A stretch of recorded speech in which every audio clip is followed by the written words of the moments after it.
السلام عليكم ورحمة الله وبركاته. ازيكم عاملين ايه؟ يا رب تكونوا بخير. اللهم صل وسلم وبارك على سيدنا محمد عليه الصلاة وافضل السلام.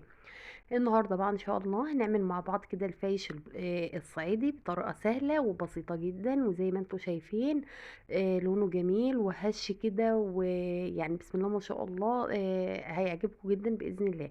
نبدا بسم الله على بركه الله. نجيب كده مج وننزل فيه بمعلقه صغيره من السكر، واتنين باكت من الخميره الفوريه. مش متاح فوريه نشتغل بالبيره عادي، مفيش مشكله، بتبقى جميله. معانا كمان هنا نص كوباية مية دافية، واقلب كده الخميرة كده بالمية بالسكر، واقفل عليها كده واسيبها تتخمر دقيقتين كده بالظبط. هتلاقيها علت معاكي بس عشان نطمن نشوفها شغالة ولا لا. هجيب بقى كده معايا بولة وانزل بيها في بكيلو دقيق عادي خالص، مش لازم اللي هو الدقيق الفاخر قوي بتاع الكيكات والحاجات دي. انا مستخدمة زي ما انتم شايفين دقيق سايب. هقلب كده الدقيق بتاعي كده في البولة، وكمان تكوني ايه نخلاه. معايا زعفران، معايا ملح، معايا معلقة بيكنج باودر. الزعفران يعني كمية قليلة خالص كده، ربع معلقة. كمان نص معلقة من السكر، واقلب كده الخليط بتاعي كده كويس علشان بودرة الزعفران تتغلغل كده داخل الدقيق كده عشان تدينا اللون الجميل. هننزل كده بنص كوباية من الزيت، وكمان عليها معلقة من السمنة، ومعلقة السمنة دي اختياري يعني مش لازم. هنقلب كده كويس، وهنجيب بقى الخميرة بتاعتنا طلعت شغالة بسم الله ما شاء الله. هننزل كده فوق الدقيق ونقلب بقى الخميرة كده علشان بس ايه تطول الدقيق كله. تمام، انا كده بسيتها بايدي علشان بس ايه تدخل جوه الدقيق كله. معايا هنا كوباية لبن، ودي اختياري برضو، تقدري تعجني بالمية الدافية فقط. بس انا اخترت ان انا اخد كوباية من اللبن، وكمان اكمل عجن بالمية الدافية. يبقى انا كده نزلت بكوباية لبن، وقلبت بقى العجينة كده بايدي، مش مهم الديكور وقع. نكمل تاني. ونزلت بكوباية مية، يبقى كده المقدار اللي انا حطيته كوباية لبن وكوباية مية، ولسه هنحتاج مية حسب الدقيق بتاعك ما بياخد لحد ما العجينة بتاعتي تلم معايا. بس مش هننزل بالمية كلها دفعة واحدة، احنا هننزل كده على دفعات. انا كده حطيت كمان نص كوباية وفضلت اقلب. لسه العجينة ما لمتش معايا، فضلت برضو ابس فيها كده واقلب واعجن كويس. لازم تعجني كويس، العجينة ديت محتاجة تتعجن كويس جدا. على قد ما تقدري اعجني. انا فضلت اعجن فيها تقريبا 10 دقايق. بصوا كده بقى العجينة بتاعتي لمت معايا وبقت زي الفل. خدت 3 كوبايات ونص من المية. غطيتها بقى بالكيس كده وسبتها تخمر. رش الدقيق بقى كده على الرخامة، ونشوف بقى هنعمل ايه في العجينة بتاعتنا.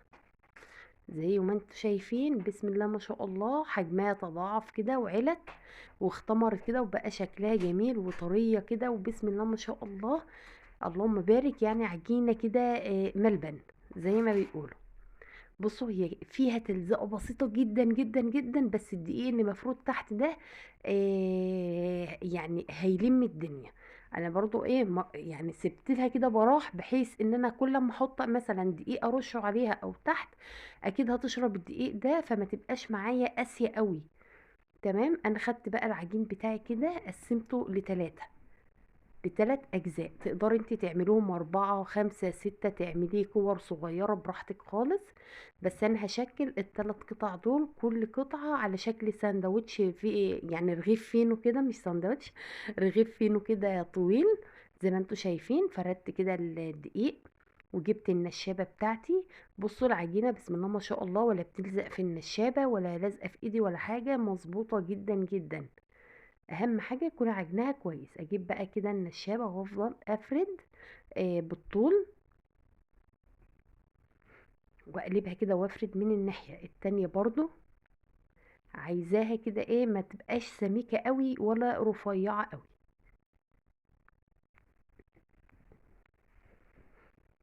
تمام. انا فضلت بقى ايه بالنشابه كده بالراحه، واحده واحده وبالتساوي، ولا حته عاليه ولا حته واطيه ولا حته مثلا ايه قصيره والتانية طويله، لا مظبوطه زي ما انتوا شايفين. هبدا كده اعمل رول، امسك الطروف كده وايه واقفل ايه الطرف. تمام. هعمل كده رول واقوم قافله من الطروف. ليه بقى؟ علشان ما يبقاش فيه فوارغ داخل الفايش. ما تبصيش كده تلاقي الفايش مقطع وجواه فوارغ كده ايه فاضيه، فكده يعني العجين هيلم على بعض. تمام. هفضل بقى ايه كل لما اعمل رول اشد كده العجين واقفل واشوف كده الجناب كده برضو اخليها كده متساويه كده، علشان ما يبقاش ايه في طروف كده زايده تبقى رخمه. لا، شوفوا الطرف طالع مساوي بعضه، بسم الله ما شاء الله. تمام. لحد ما نجيب بقى ايه الطرف كده زي ما انتوا شايفين. هقلب بس ايه هقفل كده من الطروف، وهقلب كده الرول بتاعي واقفله كده من تحت، علشان ما يتفتحش في الخبز وهو كده هيطبق على بعضه، لان احنا هنسيبها كمان نص ساعة كده ترتاح وتخمر من نص ساعة. في الشتاء ده ساعة الا ربع، سيبها براحتها خالص. يعني ما تستعجليش عليها، طول ما الجو برد العجين بيبقى شادد ومش بيتخمر اوام، فسيبيها في الصينية كده تتخمر براحتها خالص. يكون وراك حاجة بتعمليها ما تشغليش بالك بيها، يعني سيبها في الصينيه نص ساعه، ساعه الا ربع، تلت ساعه، على حسب ما تيجي تفتحي عليها كده تشيلي الفوطه اللي انت حطاها مثلا مغطياها بيها، تلاقيها ارتفعت. خلاص نشتغل بقى وندخلها الفرن. انا هنا عملت كمان واحده اهي قدامكم، فردت كده بالطول وقمت راجعه بالعرض علشان يبقوا متساويين. تمام. ما يبقاش في طرف مثلا اعلى من التاني او اطول من التاني، هي كده ايه مظبوطه ومية مية. وان شاء الله مش هيبقى فيها فوارغ جوه ولا حاجه. تمام. هو والله سهل جدا جدا، يعني ما خدش في ايدي اكتر من نص ساعه، وسبته بقى يخمر ساعه براحته. وفي الفرن بقى يعني برضو مش بنسويه على نار عاليه، احنا بنسويه على درجه حراره 200.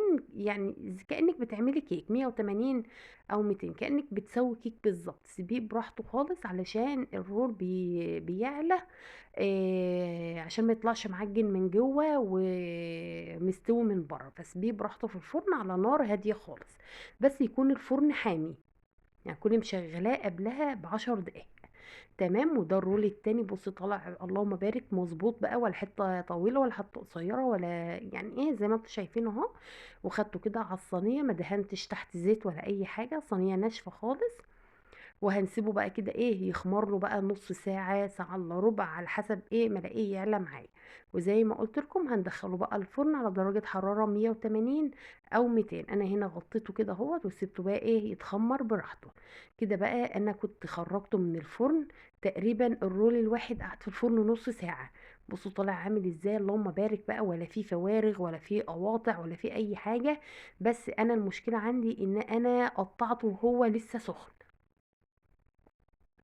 لما قطعته وهو نص وهو لسه سخن، الوش من فوق اتبهدل معايا في التحميص. فسيبيه يبرد خالص وايه، وبعد كده قطعيه وهندخله الفرن تاني لمدة ربع ساعة يتحمص. وزي ما انت شايفة كده بسم الله ما شاء الله اللهم بارك، حاجة كده ايه زي الفل. احنا بعد ما بنقطع الرول ده بنرصه تاني كده في الصينية، وبنقوم مدخلينه الفرن تاني ياخد يتحمص كده وينشف، عشان يبقى ايه ناشف كده زي بتاع الفرن. وزي ما انتوا شايفين. فيا رب يكون الفيديو عجبكم، ما تنسوش اللايك والشير والاشتراك عشان يوصل لكم كل جديد. السلام عليكم ورحمة الله وبركاته.